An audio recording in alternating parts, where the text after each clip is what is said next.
Garis keturunan raja-raja keturunan Alfred Agung sedang goyah. Putra Harald, Sven Volkberg, yang saat itu memberontak, akhirnya ditugaskan untuk memimpin serangan Viking ke Inggris yang dimulai pada tahun 991 dan ternyata berhasil menaklukkan seluruh kerajaan pada tahun 1013 dan mengirim Raja Ethelred ke pengasingan.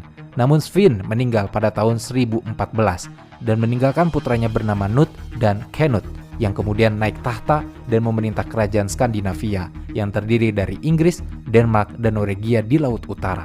Setelah kematian Knut, kedua putranya menggantikannya. Namun keduanya meninggal pada tahun 1042 dan Edward sang pengaku iman, putra raja sebelumnya yang tidak memiliki darah Denmark, kembali dari pengasingan dan mendapatkan kembali tahta Inggris dari Denmark. Namun tidak lama, Edward pun meninggal. Dan setelah kematiannya yang tanpa ahli waris pada tahun 1066, Harold Godwinson, putra bangsawan Edward yang paling berkuasa, mengklaim tahta kerajaan. Tidak terima dengan klaim dari Harold, Raja Viking terakhir bernama Harald Hardrada dari Norwegia menyerang Inggris dari Stamford Bridge dekat York, tetapi pasukan Harold mampu mengalahkan invasi tersebut. Di akhir masa kejayaannya, bangsa Viking telah menghasilkan sejumlah negara politis baru yang diperintah oleh dinasti-dinasti Skandinavia. Namun, mereka tidak menjadi orang asing untuk waktu yang lama. Karena banyak orang Viking akhirnya berasimilasi dengan kebudayaan baru mereka, bahkan dalam hal agama.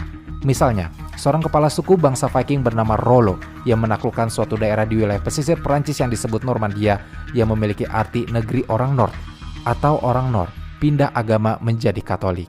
Salah seorang keturunannya adalah William, Duke of Normandy. Setelah pertempurannya di Hastings dengan Harold pada tahun 1066 antara keturunan orang-orang Viking Inggris dan keturunan Nord. Akhirnya Duke William dan hanya beberapa minggu kemudian setelah kemenangannya, William dimahkotai sebagai Raja Inggris pada hari Natal tahun 1066.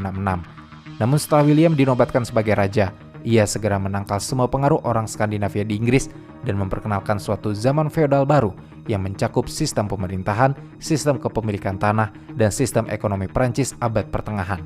Oleh karena itu, Els Rosdahl, sejarawan yang mendalami kehidupan bangsa Viking dalam bukunya The Viking, mengatakan, jika ada tanggal yang harus dipilih untuk menandai berakhirnya era Viking, itu pastilah tahun 1066. Selain itu, pada tahun 1200-an, kerajaan-kerajaan Viking di Skandinavia mengubah diri menjadi negara-negara merdeka, dan selain itu, masa berakhirnya era Viking karena pada tahun 1300-an ada periode pendinginan global yang menjadikan lautan terlalu beku dan menjadikan orang-orang Viking tidak kuasa untuk berkelana menggunakan kapal-kapal mereka.